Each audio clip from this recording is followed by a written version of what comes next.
I first learned about the Muse many years ago when I read the book The War of Art by Steven Pressfield. If you are a creative person, I cannot recommend that book enough. Pressfield talks about turning pro as a way of meeting and getting past the force he calls resistance, which can come in all sorts of forms like alcoholism, anxiety, procrastination, binge eating, binge watching Netflix, depression, and much more. This resistance prevents us from doing our work, our creative work. He talks about overcoming resistance and tapping into the Muse. The Muse is a person or a personified force who is the source of inspiration for a creative artist. During my evening theta journaling habit today, I randomly started auto-writing a love letter to the Muse. And here for you is my love letter to the Muse. Dear Muse, where do I even begin with you? You, the whisper in the wind, the shimmer behind my eyelids, the firefly that zips into my ribcage at 2 a.m. and says, "Get up, it's time." You never call ahead. You never check if I'm busy. And honestly, you have terrible timing. But I love you. Deeply, desperately, reverently. When you're near, I'm more me than I've ever known myself to be. Ideas bloom like wildflowers.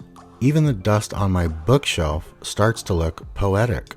Food tastes better. Strangers feel like long-lost friends. And I remember how to breathe fully, speak truthfully, and create joyfully. But when you vanish, the lights dim. The joy goes brittle. I start wandering the rooms of my mind like a ghost haunting its own unfinished story. And life without you? It's not just dull, it's unbearable. Like watching static on an old television, waiting for a scene that never comes. I try to force it, chase you, fabricate you, but you can't be faked. You can't be bought. You can't be manipulated. You arrive when I'm soft enough to listen, humble enough to receive. And when you do return, you flood me. You don't knock, you possess. My fingers move before thought even catches up.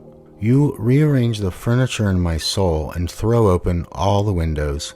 Divine chaos, unspeakable beauty, a symphony from the invisible. You remind me, I'm not just a body with a name and a to-do list. I am a vessel, a dancing flame in the cathedral of the infinite. You are my compass, my cure, my alignment. You stitch together the frayed parts of me with golden thread. You're not always kind, but you are always true. You demand my devotion, not because you crave it, but because you know what I'm capable of when I'm fully alive. And I am most alive with you. Even in sleep, I welcome you. Even in despair, I whisper your name. Even when I doubt everything, including myself, I still believe in you. Because when you infuse me, even lightly, I remember who I am, why I'm here, what I must become. So come as you are, wild, soft, ferocious, or fleeting, I am yours. I always have been. With all the love in my bones, thank you, Muse. Forever your fan, Matt Finch. Soul name still processing. Please stand by. The end. Thank you so much for listening, my friend. If you are a creative soul and you struggle to be creative consistently and you meet up with lots of ways of resistance and you haven't read The War of Art by Steven Pressfield, I cannot recommend it enough. I've listened to or read almost all of his books, all of his nonfiction. I just haven't read or listened to his fiction books.